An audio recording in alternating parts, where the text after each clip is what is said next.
오늘 본문 마태복음 25장은 착하고 충성된 종과 악하고 게으른 종에 관한 말씀입니다. 오늘 이 마태복음 25장에 기록된 내용 중에서 이 달란트라는 이 의미가 화폐의 가치보다도 중량의 의미를 가지고 있다고 보는 것이 정확하겠습니다. 이 한 달란트의 가치가 얼마냐에 대해서는 대체적으로 학자들이 오늘날 금 34kg 정도 되는 중량이라고 합니다. 그러면 오늘날 34kg의 금이면 여러분 놀라지 마십시오. 100만 불이 훨씬 넘습니다. 그렇다면 주인이 종들에게 맡긴 가치는 엄청난 가치를 맡긴 거예요. 여러분들이 생각하실 때 한 달란트가 동전 하나라고 생각하시는데 절대 그렇지 않습니다. 그러니까 주인이 맡겨준 이 엄청난 가치를 잘 관리해서 이익을 낸 자와 이 엄청난 가치를 잘 관리하지 못해서 조금의 이익도 내지 못한 것에 대한 이 주인의 평가는 매우 타당하다고 봐야 하죠. 왜냐하면 가치가 너무 큰 것이기 때문입니다. 동전 하나가 아니에요.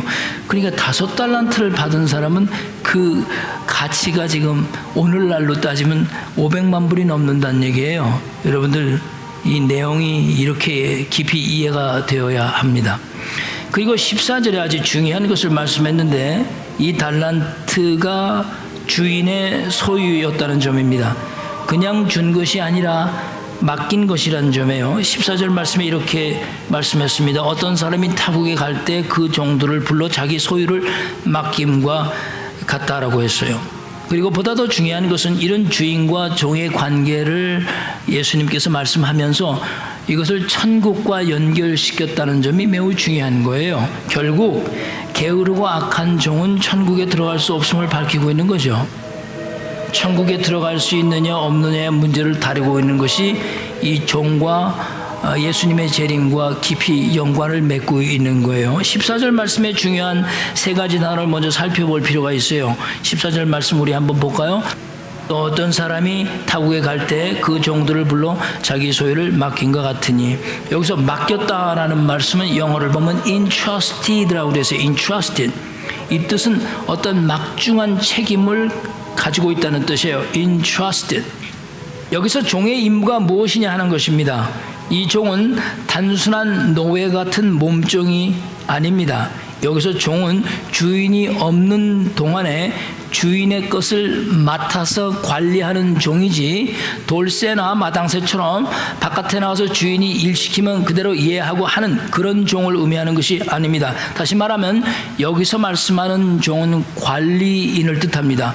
성경적인 용어로 이 관리를 청지기라 부르는 거예요. 청지기. 청지기에게 가장 중요한 것은 주인이 없을 때 주인 행세를 하지 않는 것이 가장 중요한 거예요. 관리인은 절대 주인이 아닙니다.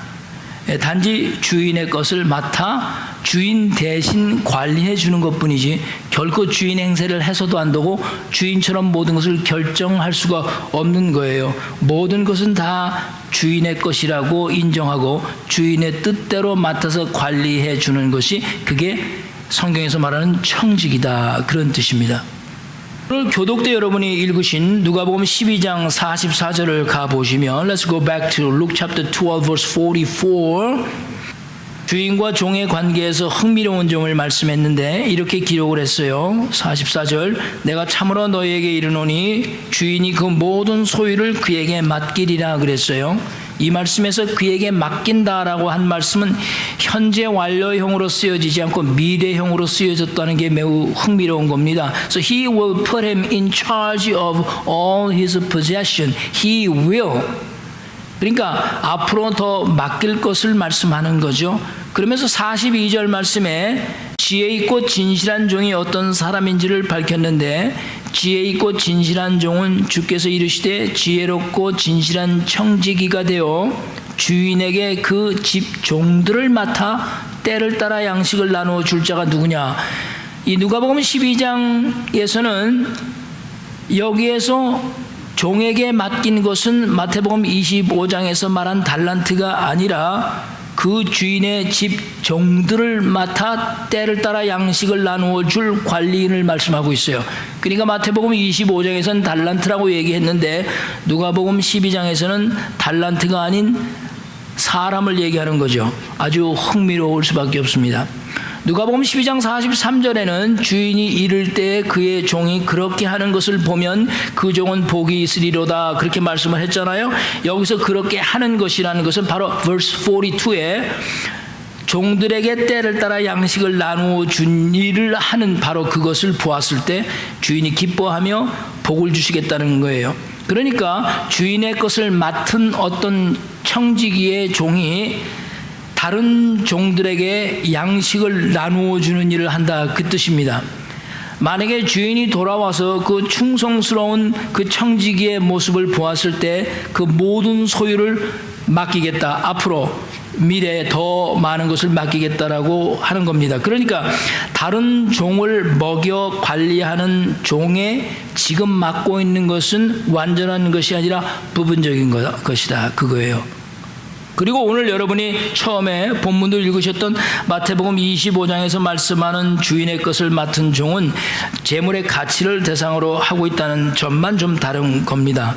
정리해서 말씀드리면 착하고 충성된 종과 지혜롭고 진실한 종은 재물과 사람 이 두 가지 모두를 잘 관리할 수 있어야 한다 그 뜻이에요. 이런 관점에서 보면 착하고 충성된 종과 지혜롭고 진실한 종의 비유는 개인적인 관점에서도 볼 수 있지만 공동체적인 관점에서 오늘날 교회를 상징한다고 볼 수도 있는 거죠. 개인이 청지기적 사명을 갖고 살아가듯이 교회도 하나님의 맡겨주신 청지기적 사명이 있어요.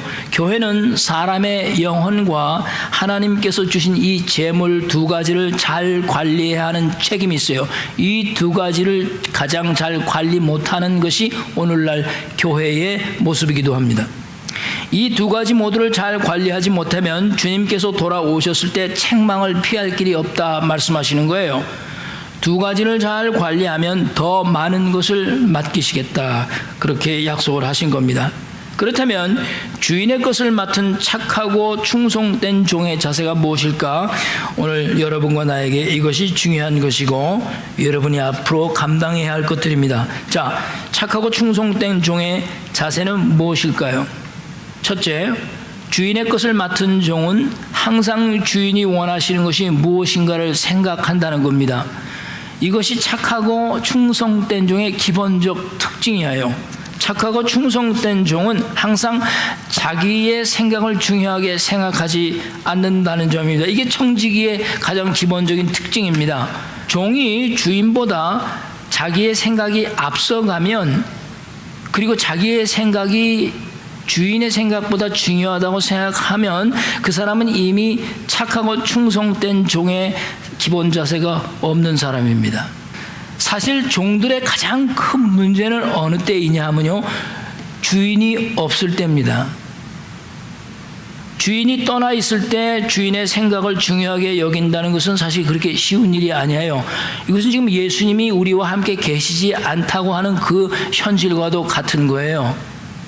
그러므로 착하고 충성된 종은 주인이 지금 보이지 않아도 늘 주인이 바라는 것이 무엇인지를 항상 생각하면서 주인이 지금은 보이지 않고 언젠간 오실 텐데 그 주인이 없을 때 주인께서 맡겨주신 것, 주인이 바라는 것을 하려고 하는 그 자세, 다시 말하면 주인이 바라는 것을 하려면 나는 무엇을 어떻게 해야 할까 생각하는 바로 그 종의 자세가 중요하다는 거죠. 첫째, 주인의 생각을 맞춰 가려면 누구의 생각을 제일 먼저 죽여야 하냐면 여기서 죽이는 문제가 나오는 거예요.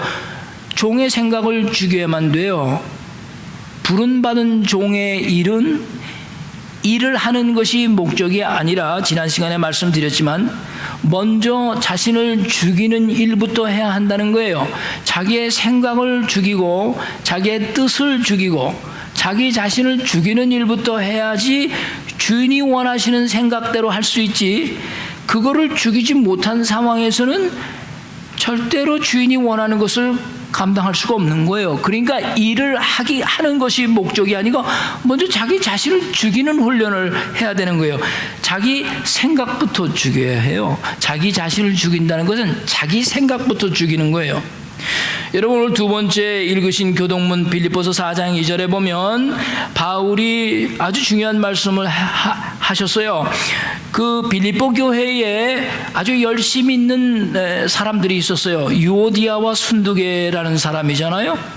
유오디아와 순두계에 관해서 바울이 권면하는 말씀을 기록했어요. 내가 유오디아를 권하고 순두계를 권하노니 주 안에서 무슨 마음을 품으라고 그랬어요? 같은 마음을 품으라 권면했습니다. 유오디아와 순두계는 빌립보 교회의 살림을 도맡아 하는 충성스러운 종들이었어요. 그런데 이 두 사람의 사이가 늘 좋지 않았던 거예요. 의견이 늘 안 맞는 거예요. 2절 말씀을 잘 보세요. 그들에게 무엇이 문제였는지를 분명히 밝혀주잖아요. 같은 마음을 품으라고 한 것을 볼 때 아마도 이 두 사람의 문제는 서로 다른 생각들을 가지고 교회 일을 하는 거예요. 다른 마음을 품고들 있는 것이 문제였어요. 그러나 진짜 문제는 그 앞에 있어요. 그 앞에 뭐라고 그랬어요? 주 안에서라는 말씀입니다. 이 주 안에서 다른 생각을 갖고 있고 자기 생각을 가지고 있는 사람은 주 안에서라는 말을 기억할 수가 없어요. 왜? 자기 생각이 우선이기 때문에 주 안에서라는 말은 항상 뒷전으로 밀리게 되어 있지 않겠어요? 유오디아와 순두계 두 사람에게는 열심이 있었어요. 아주 열심으로 모든 걸 잘합니다. 그러나 그 열심을 내는 모습이 착하고 충성된 종이라고 생각하는 것은 매우 위험한 것입니다. 열심히 착하고 충성된 것을 입증하지 못합니다. 많은 사람들과 교회들이 그렇게 생각을 하지만 그건 아니에요. 열심을 내면서 자기 주장을 하는 사람들이 얼마나 많은지 알 수 없습니다. 다른 사람들과 같은 마음을 품지 못하는 것입니다. 물론 열심을 내지 않으면서도 자기 소리만 내는 사람도 있어요. 예. 그건 뭐 얘기할 필요도 없죠. 빌립보 교회의 형편은 이 두 사람이, 이 열심 있는 일꾼은 아주 열심히 일을 잘했지만 자기들의 주장이 늘 강했어요. 그래서 둘이 마음을 같이 품을 수 없는 겁니다. 3절에 보니까 두 번에 걸쳐서 반복되는 말씀이 나와요. 도움이라는 얘기입니다. 두 번에 걸쳐서 도우라고 강조한 것을 볼 때 이 두 사람은 서로를 돕지 못하는 거예요. 자기 생각으로 가득 차 있는 사람은 남을 도울 수가 없어요. 그러므로 이제는 우리의 잘못된 생각들을 고쳐야 하는 거예요. 착하고 충성된 종이라는 것은 열심으로 일을 하는 사람들이 아니고 자신을 죽이는 일에 초점을 먼저 맞추는 사람들이에요. 먼저 자기 생각을 죽이는 일을 해야 돼요. 그래서 돕고 협력하려고 하는 자세로 바뀌어야 되는 거예요. 왜냐하면 착하고 충성된 종은 자기 생각이 아니라 항상 주 안에서, 할렐루야, 주 안에서를 먼저 생각하기 때문입니다. 여러분과 제가 지혜롭고 착한 종이 되기 위해서 이 빌립보서의 유오디아와 순두계에게 권면하신 바울의 말을 우리는 겸허하게 받아들여야 하는 거죠. 언젠가 어느 목사님의 책을 읽다 당신은 예수님과 싸워본 적이 있습니까? 라는 글을 읽고 제가 마음에 찔린 적이 있어요. 여러분과 제가 만약에 예수님과 싸우면 누가 이기겠습니까? 여러분이 한번 대답해 보세요. 누가 이길 것 같아요? 창세기 32장에 보면 내가 예를 들어 드릴게요. 하나님의 사람과 씨름한 야곱에 대한 얘기가 나오죠. 야곱이 야복나루에서 어떤 사람과 싸웠는데 야곱이 끝까지 놓아주지를 않으니까 죽도록 매달렸잖아요. 그래서 그 사람이 야곱의 허벅지 관절을 쳐서 어긋나게 했어요. 그제서야 그 사람이 야곱에게서부터 빠져나올 수 있었다는 거예요. 그리고 그 사람이 야곱에게 내가 하나님과 및 사람들과 겨루어 이겼다 그렇게 얘기를 했어요. 사람들은 이 말씀을 읽으면서 저도 처음엔 그랬지만 야곱이 정말 하나님을 이겼구나 그렇게 생각들을 해요. 근데 그렇게 생각할 수 없는 거죠. 하나님과 사람이 싸워서 이길 수 없습니다. 예수님과 여러분들이 싸워도 어떻게 여러분이 이겨요? 이길 수 없어요. 지금 여기서 사람이 이겼다라는 표현은 하나님께서 의도적으로 져주셨다 그 뜻이에요. 인간이 잘나서 하나님을 이긴 게 아니에요. 야곱이 힘이 좋아서. 하나님이 의도적으로 져주셨다는 얘기지. 그렇게 져주시는 이유는 하나님께서 야곱을 통해서 바라시는 것이 있기 때문에 그래요. 야곱을 향한 하나님의 생각과 그 뜻이 무엇인지를 야곱이 깊이 깨닫기를 원하셨어요.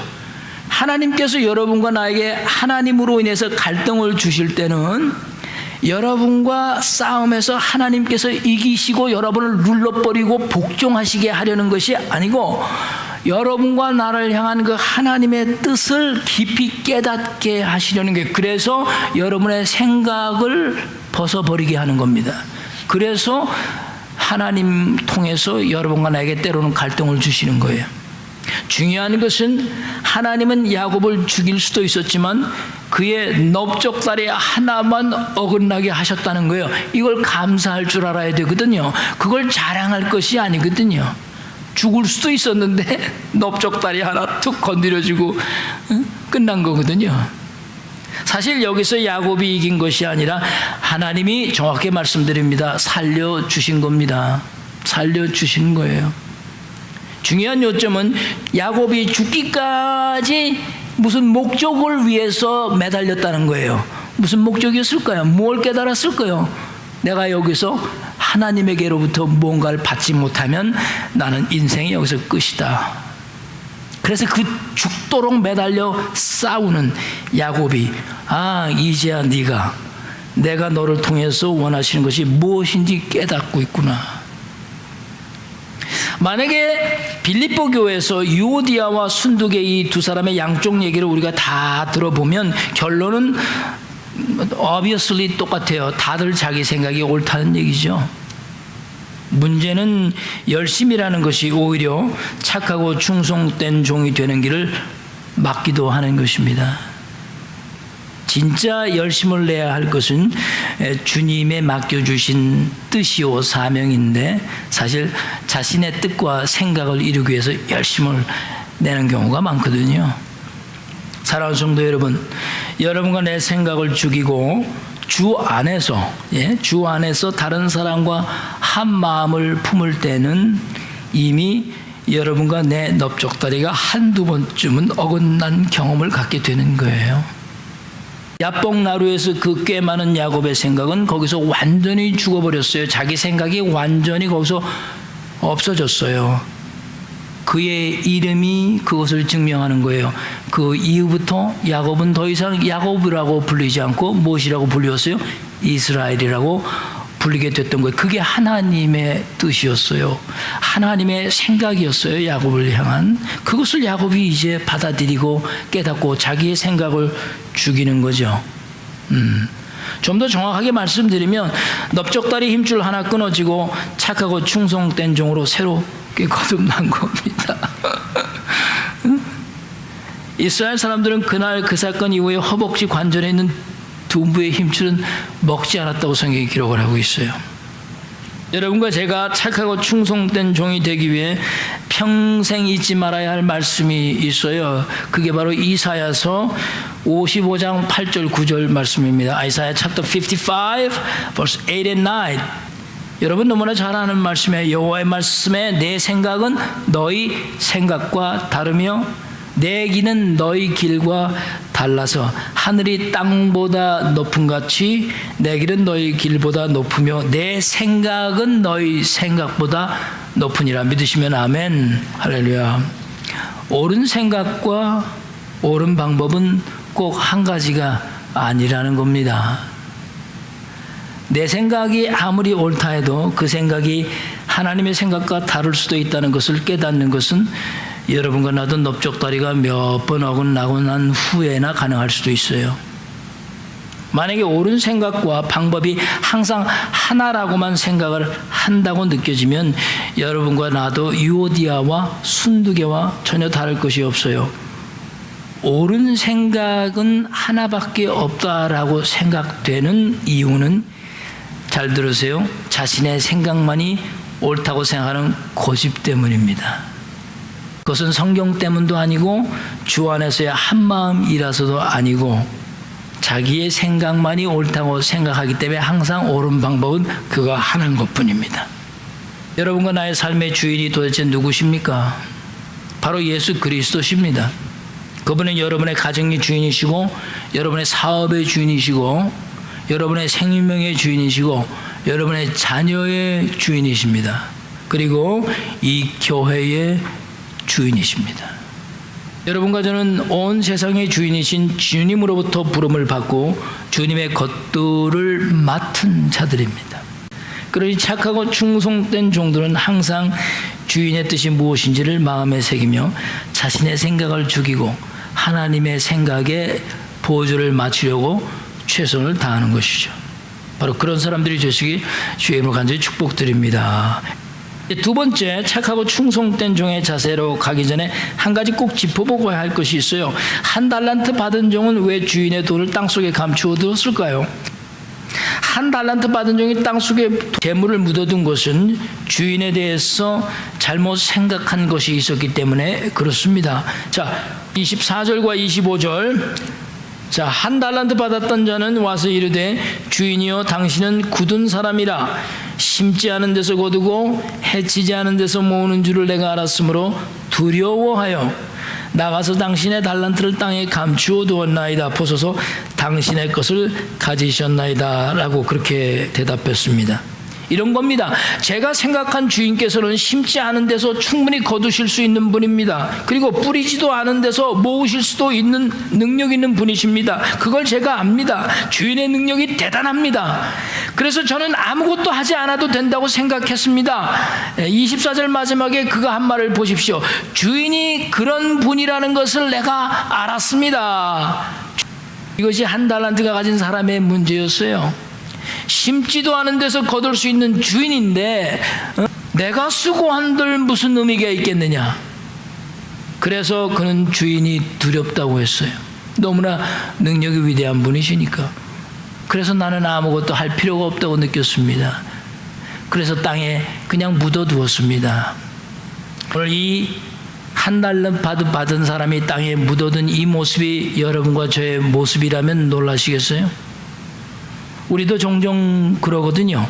우리가 전도한들 무슨 소용이 있습니까? 아무리 노력해도 하나님께서 허락하지 않으시면 아무도 구원받을 수 없다고 했는데, 아니 우리가 나가서 수고하고 노력한들 아이고 아무런 의미가 없어요. 아니 전도를 해도 하나님이 뭘 하셔야 되는 거 아니에요? 한 달란트를 땅에 묻어둔 사람이 이런 경우입니다. 문제는 주인의 생각을 바로 알지 못한 것이, 그래서 그로 하여금 주인에 대한 믿음을 제대로 갖지 못하게 했어요. 한 달란트를 받은 종의 모습이 오늘 여러분과 나의 모습이라면 우리는 간혹 놀라기도 합니다. 착하고 충성된 종들은 자신의 주인이 어떤 분인지 바로 알았습니다. 자기 주인은 열심히 충성껏 맡은 것을 잘 관리하면 그 일한 대가를 성실하게 지불하시는 주인인 줄을 믿는 거예요. 그분은 두려움의 존재가 아니고 모든 것을 다 자기의 뜻대로 하실 수 있는 그런 두려움의 존재가 아니라 우리를 사랑해서 자신의 생명을 내주시고 우리가 가진 재능이 무엇인지를 아시고 우리에게 할 일을 맡겨주시는 너그러운 분이시라. 그러니까 하나님은 이미 이 사람이 어떤 사람인 줄 아시는 거예요. 이 사람에게 5달란트를 주면 그대로 땅에 갖다 묻을 사람이기 때문에 몇 개를 받았는가는 그리 중요하지 않습니다. 하나를 받았어도 그것에 대한 결실이 있으면 되는 것이었어요. 그러니 자신의 생각을 죽이고 주님이 맡겨주신 인생과 주님이 맡겨주신 가정과 주님이 맡겨주신 재산과 직업과 사업과 모든 소유를 잘 관리하는 여러분 되시기를 주의 이름으로 축복드립니다. 이제 마지막 두 번째, 주인의 것을 맡은 착하고 충성된 종의 자세는 무엇일까? 착하고 충성된 종은 주인의 생각을 늘 생각하지만 또 한 가지는 주인이 꼭 돌아올 것을 믿는 사람들입니다. 마태복음 25장 19절 말씀을 보면 verse 19, 오랜 후에라고 그랬어요. 그 종들의 주인이 돌아와 저희와 결산한다라고 했어요. 문제는 주인이 돌아오는데 금방 돌아오질 않고 오랜 후라고 했어요. 오랜 세월을 기다리다 보니까 지치기도 하고 짜증이 나기도 하고 주인이 정말 돌아오는 거야 안 돌아오는 거야 의심이 생기기 시작하는 거예요. 그래서 시간이 흐르면 흐를수록 돌아올 것으로 생각되어지지를 않는 거예요. 그러니 착하고 충성된 종은 그런 유혹과 시험을 이겨내고 주인이 꼭 반드시 돌아온다고 끝까지 믿는 사람들입니다. 그래야지만 착하고 충성된 종이 되는 것이죠. 예수님의 재림과 종의 관계가 바로 이런 것입니다. 누가복음 2장 25절 말씀을 보면 아기 예수님을 오래 기다렸던 시므온이라는 사람이 있었잖아요. 그 시므온 사람이 기다린 것이 무엇입니까? 이스라엘의 위로를 기다렸다고 그랬어요. 메시아를 기다렸다고 그랬어요. 자기들을 구원해 주실 메시아를 기다렸다고 그랬어요. 오랜 동안 사모하며 기다렸습니다. 그의 간절한 기다림 때문에 하나님은 시므온 위에 항상 성령으로 머무셨다고 그랬어요. 그리고 항상 그에게 성령을 통해서 지시를 하시고 감동을 받아 행동을 하게 하셨어요. 메시아를 진실하게 기다리는 마음을 가졌더니 성령께서 평생 그와 함께 하신 것입니다. 만약에 이 시므온이라는 사람이 기다리다가 지쳐서 포기했다면 그가 어떻게 아기 예수 그리스도를 보고 그를 축복하고 그분께서 이스라엘 중에 많은 사람의 패와 흥함을 위해 세우심을 입으셨다는 예언적인 말씀을 할 수 있었겠어요? 이런 시므온의 기다림은 여러분과 나에게도 중요한 겁니다. 주인이 다시 올 것을 기다리고 사모하는 자에게 성령이 임하시는 거예요. 기다림에 임하시는 거예요.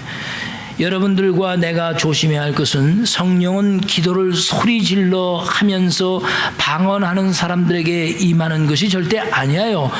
예수님의 제자들이 주님이 약속하신 성령을 사모하며 기다렸다고 그랬어요. 그럴 때 오순절 다락방에 불같은 성령이 임한 거지, 기다림 없이 다락방에 올라가서 그냥 그날 기도를 했더니 성령이 불같이 임한 게 아니고요. 예수님이 약속하시고 보내주시고 하시겠다고 하신 그것을 사모하며 기다렸어요. 기다렸더니 성령이 불같이 임한 것이지 소리 지르고 뭐 방언하고 해서 성령이 임한 것이 아닙니다. 먼저 우리의 마음에 주님에 대한 기다림, 은혜에 대한 사모함의 기다림, 하나님의 사랑에 대한 사랑의 기다림, 용서의 기다림, 이런 기다림들이 우리 마음을 사로잡고 있을 때 한 주가 기다려지는구나. 오늘 주일 나에게 주실 하나님의 그 사랑이 기다려지는구나. 그 기다림이 있었을 때 성령이 임하시는 거예요. 기다림도 없이 그냥 와가지고 소리만 질렀다고 해서 성령이 임한다고 생각하는 그런 잘못된 생각들을 우리는 버려야 되는 거죠. 시므온이 메시아를 기다렸을 때 성령이 그에게 머무르셨더라. 여러분과 나에게도 그런 기다림이 늘 있어야 되는 거예요. 그래서 착하고 충성된 종은 주인이 반드시 올 것을 기다리는 겁니다. 반드시 오신다. 반드시 하나님이 나의 모든 것을 결산하신다. 그걸 믿고 기다리는 거예요. 그때 성령이 여러분과 함께 하시는 겁니다. 마지막으로 착하고 충성된 종의 자세는 작은 것에도 충성을 하는 겁니다. 1달란트라고 불평하지 않고 5달란트 받은 사람과 비교하지 않고 그저 맡겨진 일에 자신을 죽이고 주인을 기다리며 작은 것에 그냥 충성하는 거예요. 비교하면 안 돼요. 마지막 예를 하나 들면 1976년 미국 대통령을 지낸 지미 카터 대통령이 있잖아요. 재임 기간 동안에는 이분이 무능하다는 소리를 얼마나 많이 들었는지 몰라요. 그러나 그 이후에 지미 카터 대통령은 해비텟 미니스트리라는 그 사역을 가지고 세계적으로 가장 영향력 있는 사람이 됐을 뿐 아니라 노벨 평화상까지도 거머쥔 사람이 되었습니다. 그가 대통령직을 마치고 고향 조지아로 돌아왔을 때 그가 출석하던 자신의 그 작은 교회, 아주 작은 교회였어요. 마라나타 베프티스트 처치에 나가 다시 주일학교 선생으로 봉사하기 시작했습니다. 미국 대통령을 지낸 분이 교회 주일학교 교사를 하는 겁니다. 부인 로잘린 여사와는 함께 한 달에 한 번씩 교회에 나가서 교회 청소를 합니다. 자신의 작은 교회를 섬기는 일은 그에게 있어서 인생의 가장 소중한 일이었어요. 또한 나이가 들었음에도 불구하고 Habitat for Humanity 운동에 1년에 일주일씩을 투자하면서 노숙자들을 위한 봉사를 계속해 나갔습니다. 그에 대한 기사 중에 잊혀지지 않는 기사가 있어서 읽어드립니다. 역대 대통령 중에 대통령이 목적이 아니었던 유일한 대통령이었다. 당신의 목적이 무엇이었습니까? 라는 기자의 질문에 지미 대통령이 이렇게 대답을 했습니다. 나는 대통령이 목적이 아니었습니다. 나는 하나님과 사람을 섬기는 것이 목적이었습니다. 대통령은 하나님과 사람을 섬기는 과정에 주어진 기회였을 뿐이다 라고 생각을 하는 거예요. 지미 카터 대통령에게 주일학교 선생 일이 그에게 하나님께서 맡겨주신 것으로 믿고 평생을 얼마나 소중하게 여겼으면 그것을 평생 했겠습니까? 남들이 보기에 하찮은 일 같지만 작은 것에 불평하지 않고 작은 교회에서 불평하지 않고 주님의 뜻을 이루려는 그런 자들 하나님께서는 쓰시는 거예요. 착하고 충성된 종은 열심을 내서 크고 많은 일을 하려는 사람들이 결코 아닙니다. 수준 높은 일을 하는 사람도 아닙니다. 적은 것이라도 나에게 맡겨진 것이라면 감사하며 주님을 위해서 자신을 죽이고 주인을 기다리는 마음으로 그 작은 것에 최선을 다하는 것입니다. 늘 무엇을 맡기려고 하면 뒤로 빼는 사람들도 있고 싫다고 하는 사람들도 있고 또 형편에 의해서 상황에서 그런 일들이 우리 삶 속에서 계속 발생합니다. 여러분과 나도 다 그런 과정을 거친 사람들입니다. 사람의 계산은 5이 하나보다 항상 많습니다. 절대 적을 수 없습니다. 그러나 하나님의 계산은 여러분과 나하고 달라요. 생각 자체가 달라요. 근본 자체가 다르기 때문에 생각이 달라요. 5이나 하나나 하나님에겐 모두 똑같아요. 1000년이나 하루나 하나님에겐 다 똑같은 거예요. 우리는 똑같을 수가 없어요. 기드온 300명이 하나님에게는 13만 명보다도 많은 거지 우리는 절대 많을 수가 없어요. 그게 여러분과 내가 믿는 하나님입니다. 본문 21절 23절을 보십시오. 주인이 돌아온 후에 5달란트를 받은 자나 2달란트를 받은 자에게 똑같이 칭찬하셨잖아요. 무엇이라고 말씀하셨어요? 내가 작은 일에 충성이다. 5개도 작은 일이었고 2개도 작은 일이었어요. 10개도 작은 일이었고 1000개도 작은 일이었습니다. 하나님에겐. 왜? 1000년이 하루 같고 그죠? 예, 그렇기 때문에 아무리 숫자가 많아도 하나님에게는 다 똑같은 거예요. 그래서 보상이 똑같을 수밖에 없어요. 어떻게 보상하셨습니까? 내가 많은 것으로 내게 맡기리니 내 주인의 즐거움에 참여할지어다. 내 주인의 즐거움에. 착하고 지혜로운 종들은 이런 하나님의 방법에 익숙해져 있는 사람들입니다. 그러므로 착하고 충성된 종들은 얼마나 많은 재능을 하나님께로 받았는지에 대해서 중요하게 생각하지 않아요? 단지 주어진 일에 감사함으로 예스하면서 자기가 가지고 있는 재능을 통해서 주인의 뜻이 무엇인가를 생각하고 자신의 생각을 죽이며 그 주인이 다시 오실 것을 믿고 기다리며 작은 것에 충성하는 것입니다. 여러분과 나의 생각을 죽이고 주인의 생각에 한번 따라 보십시오. 그리고 주인은 꼭 계산하십니다. 그리고 불평하지 말고 감사함으로 나오십시오. 여러분 모두가 작은 교회를 섬기는 착하고 충성된 종이 되셔서 아름다운 결산을 누리시기를 주의 이름으로 간절히 축복드립니다.